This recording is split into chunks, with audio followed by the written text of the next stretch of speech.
A year and a half. A year and a half of weekly counseling. Occasionally, I need to come back for more.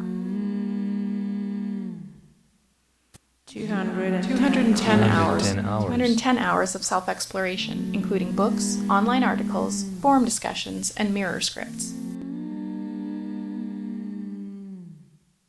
57 hours. 57 hours of narrative therapy and art therapy. 345 hours. 345 hours of meditation.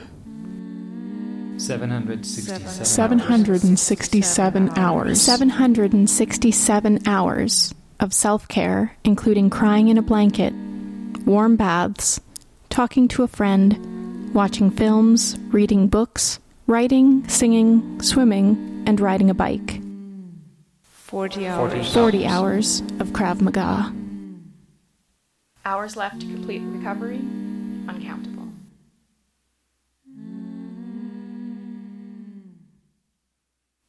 A gentleman was passing by. He asked for a drink as he got dry. At the well below the valley, oh, green grows a lily, oh, right among the bushes, oh. There are things that happen in your life that scar you forever. Uraz. To może być uraz emocjonalny albo każdy inny, tak, seksualny, jakieś nadużycie czy przemoc, ale również uraz emocjonalny, czyli porzucenie, niezaspokojenie potrzeb dziecka. Very big event in the life of the person, usually in the negative sense. When we think of trauma, we don't think of exciting good things, we think of extremely negative things. Somebody might have, physical symptoms like headache, sweaty palms, heart palpitations, and rapid breathing. They could have stomach aches. They could have butterflies in their stomach and being nauseous. They could have repeated images in their head, not understanding why they are feeling scared. They can be dissociated. They can, withdrawing themselves. They can become suicidal. They can become aggressive towards other people, depressed, hyper-aroused. Some people deal with trauma by becoming maybe humorous and using that humor in a really inappropriate way. Lots of different things. If it's not worked with, or that person hasn't done anything about it, it'll continue happening. It'll just continue. That trauma will still be affecting that individual or that family or that community. If you are lucky and hardworking, you heal the wounds up and carry a hidden scar. The scar may open again from time to time, but most of the time you live knowing the scar is there, even if it's not bleeding.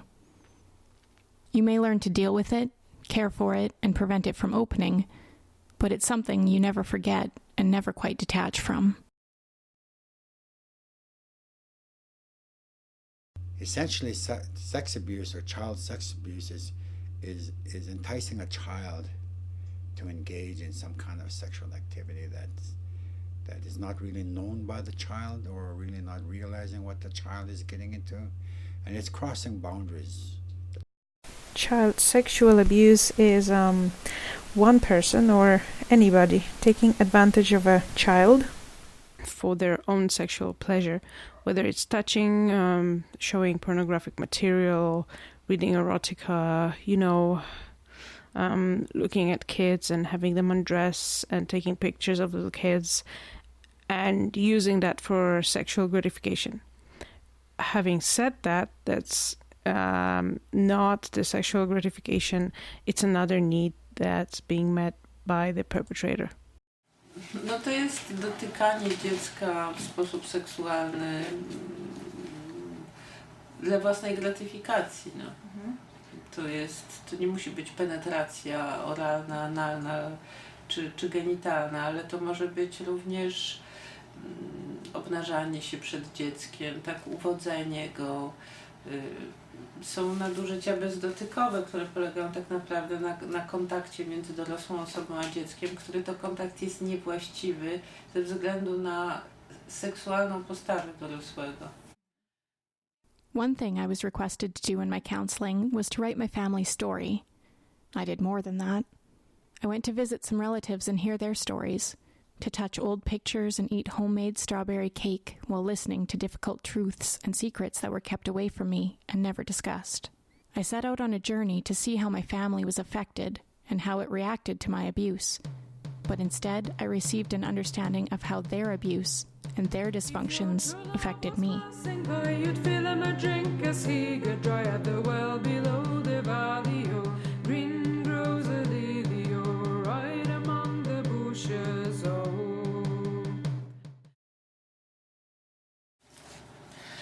To jest powielanie pewnych wzorców.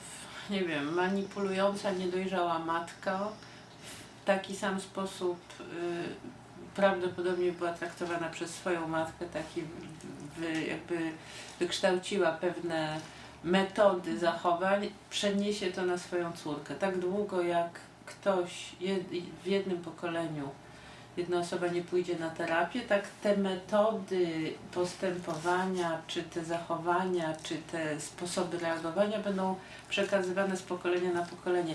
I w ten sam sposób są przekazywane jakby takie wzorce jak brak granic, rozseksualizowanie i kazirodztwo również w sumie.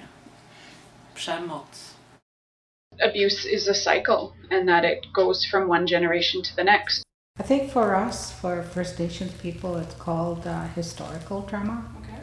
And it's all the trauma that we've experienced since the coming of the Europeans, because a lot of the things that happened to us historically has really changed our lives, you know, with the, I guess with the government, you know, you know, placing us on reserves and taking away our culture and our language through the residential schools. So for us, that's what the historical trauma means. Mm-hmm. The intergenerational trauma is the trauma that has affected our grandparents and great-grandparents and, you know, and our grandparents, our parents, and, you know, right up to my generation and could be my children too.